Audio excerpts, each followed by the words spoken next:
Bom dia, meus caros, tudo bem?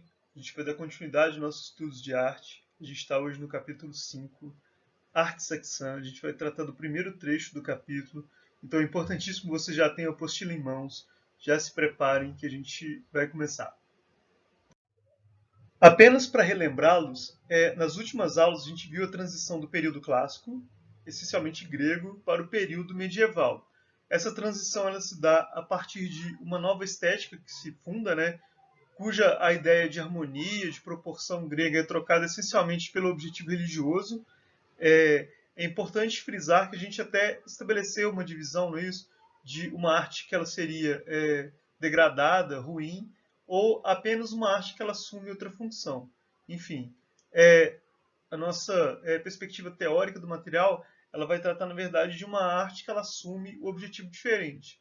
Então, toda aquela concepção de ideal de beleza grego, ele é abandonado em favor de uma representação da Igreja Católica, então, em ascensão. Então, vencida essa arte bizantina, que surge como ponto zero do período da Idade Média, nós avançamos, então, agora para a arte da Europa do Norte. É importante também só deixar aqui claro que a arte bizantina ela corre em paralelo durante os 1000 anos de arte medieval. Então ela continua na sua persistência, até porque a igreja ela tem uma importância durante todo esse período, inclusive agora a gente vai ver ainda ecos da religião muito fortes, mas é essencial que a gente tenha como marco então da Idade Média a arte bizantina, justamente na transição do Império Romano para a representação da Igreja Católica.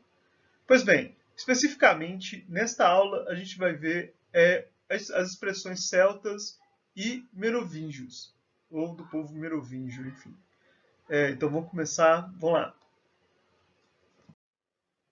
A princípio, cabe destacar então duas características gerais, que são os ornamentos abstratos e a geometrização sintética. Talvez essas características elas sejam centrais porque as expressões que a gente vai estudar hoje elas não perduraram efetivamente para a posteridade.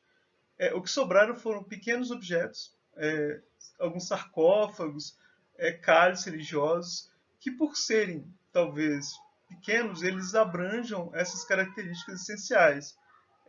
Poucas características, por exemplo, teremos acesso sobre templos, construções maiores, ainda que a gente tenha uma ou outra esparsa, né? Mas, centralmente, são esses dois aspectos que cabe tratar, ok? A propósito das características, né, abstratas e geométricas, eu coloquei esse artefato que é um tapete celta irlandês. A permanência, então, da arte celta, nesse caso, ela perpassa pelos irlandeses, ou seja, não é, a rigor, um objeto celta, mas é estética celta por meio dos povos irlandeses. Ou seja, então, essa permanência é assegurada de uma maneira mediada, não é isso? Mas a gente pode perceber muito bem, nesse caso, a ideia do abstrato. A gente não tem um desenho concreto que, porventura, remeta à realidade diretamente. Ele é um desenho que ele segue um desenho próprio, né? Um design próprio.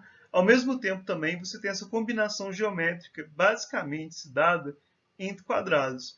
Não sei se vocês perceberam, mas há uma espécie de cruz no meio do desenho, não é isso? Que ela é composta basicamente de quadrados. E aí, por sua vez, há uma série de quadrados e uns retângulos do lado. Então, quando a gente fala de aspectos geométricos e abstratos, a gente está dizendo a respeito dessas características. Um adendo, uma observação só a propósito também, é legal a gente pensar que a arte islâmica ela era baseada em aspectos geométricos. Mas nem por isso há qualquer tipo de relação entre as duas expressões, elas são absolutamente distintas. E é bastante interessante pensar como essas expressões geométricas, elas ainda assim elas pertencem a um campo de variação que ele é muito extenso. Mas enfim, continuemos. O primeiro povo que a gente vai ver são os celtas. Os celtas, na verdade, eles são considerados um povo bárbaro, né? Esse termo ele foi criado pelos gregos para todo aquele que não falava grego. É a espécie que a gente diz blá blá blá, os bárbaros entendiam, os gregos entendiam como bababá também, que é uma espécie de bárbaro, daí a palavra bárbara, né? Bababá, porque qualquer um aquele que não dominava o idioma grego.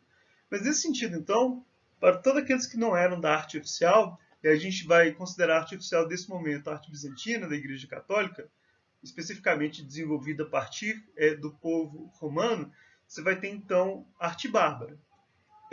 Os celtas eles se estabelecem então na Europa Central e Ocidental e eles vão produzir artefatos do ferro, do bronze e também algumas joias que elas são bastante interessantes. Eu gostaria de chamar a atenção agora para o que talvez seja o cerne de toda essa aula de hoje, que é, na verdade, o caráter de arte ela permanece, mas não propriamente ela é presente durante o período da Idade Média. Nesse caso, a arte celta já entra em declínio no primeiro século antes de Cristo. Só que ainda assim ela vai ecoar durante a tradição ocidental durante séculos. Mas já no começo da Idade Média ela é extinta. Então você tem que ter em mente que, na verdade, o que a gente vai tratar nessa aula não é propriamente o desenvolvimento da arte celta, mas a influência dessa arte sobre outras obras posteriores. Ok? É essencial pensarmos, então, que em boa parte das obras, ou mesmo dos casos que trataremos a seguir, a arte celta ela já encontra-se encerrada em sua produção, em sua concepção, mas ecoando ainda como expressão artística que permeia toda a Idade Média, sobretudo a partir do tronco dos irlandeses, né, participando então do folclore do norte europeu, por meio de cantigas, representações estéticas, de romances de cavalaria, enfim, também, claro, na influência de artefatos religiosos. Ok? Então, historicamente, só para que vocês tenham isso em mente, os celtas se estabelecem na região da Inglaterra mais ou menos em torno de 300 a.C. E os romanos tomam a Inglaterra em 60 a.C. O que acontece então? Os romanos, eles são então o povo que guarda, não só guarda, mas também leva à frente alguns aspectos, por exemplo, da arte celta. Entende? Então você vai ter os romanos celtas, você vai ter os herdeiros irlandeses dos celtas. A gente está falando de uma arte, então, que ela não nos chega de maneira direta, mas sempre por meio de outros povos. Então vamos nessa. Já os merovingios e a arte da Merovingia ela vai ter o mesmo destino. Ou seja, a gente tem poucas obras propriamente ditas, merovingias a rigor, mas a gente tem muito de uma influência que ela perdura ao longo dos séculos, que a gente pode verificar em outros povos. Os merovingios, na verdade, são um povo, ou melhor dizendo, uma dinastia que ela se consolida na Galícia, dando origem então aos franceses. Boa parte da estética também dos merovingios ela diz respeito a aspectos religiosos, só que eles têm um trabalho com ouro que é bastante notável, como a gente vê na peça do lado. Com os merovingios, você tem uma mudança significativa da arte, o que não quer dizer, às vezes, uma mudança positiva.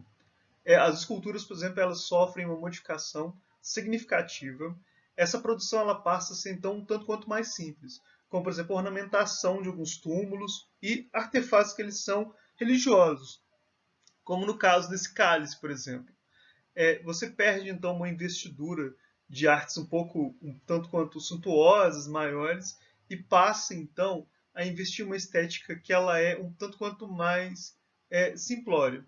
É claro que é sempre complexo a gente emitir juízos de valor, né, dizendo que umas coisas são piores ou são melhores, porque cabe-nos, sobretudo, a compreensão desses aspectos, não propriamente julgá-los, mas aceitá-los e discuti-los. É claro, soma-se ao fato de não haver a sobrevivência de monumentos merovingios essa ideia de simplificação. Ora essa, se não sobreviveram lá os grandes templos, obviamente que os objetos pequenos que restaram, eles passam a assumir um primeiro plano e se tornarem representativos dessa expressão artística. Isso vai fazer com que, então, nós tenhamos acesso a peças menores e talvez uma limitação de perspectiva, né? Os merovingios, na verdade, eles construíram uma série de templos e igrejas que foram derrubados. Sobretudo porque as igrejas merovingias elas eram construídas a partir de peças de madeira. Então elas não resistiam, por exemplo, aos diferentes ataques ao longo dos anos. E houve também uma ideia de modernização da igreja que fez com que esses monumentos fossem trocados pela arquitetura romântica. Ou seja, então, um próprio desejo de modificação do clero, ele faz com que a estética merovíngia ela seja, em grande medida, dizimada e que pouca coisa sobreviva. Há, porém, uma exceção. Pois bem, está aí. Esse é considerado o único monumento merovingio que nos restou. É a Igreja de São Pedro, que está em Viena, que é análoga à Basílica de São Pedro de Roma. Ocorre que, ainda que seja um monumento essencialmente merovingio, há uma série de características que elas foram degradadas ao longo do tempo, sobretudo uma adaptação da igreja a aspectos românticos. Ainda que ela preserve aí essa arquitetura ovular, que ela tenha essa característica própria dos merovingios, que é difícil compará-la, já que é a única que restou, mas, ao menos em sua estrutura básica, remanescem os princípios da arte merovingia. Mas, no interior, uma série de modificações fizeram com que a igreja fosse afetada pelo menos essencialmente 2 vezes ao longo do tempo. Considera-se, na verdade, que houve uma igreja anterior a esta, que ela foi basicamente subsumida, ela foi suplantada por essa outra construção. Mas ainda assim, como exemplo, a igreja de São Pedro de Viena é um monumento que, ainda que não seja totalmente merovingio, é a expressão merovingia que nos resta. Enfim, espero que vocês tenham gostado. Vou deixar uma tarefa muito simples essa semana, apenas a leitura dessas 3 páginas e o fichamento, obviamente, das partes mais importantes. Qualquer dúvida, entre em contato, fico à disposição. Um abraço.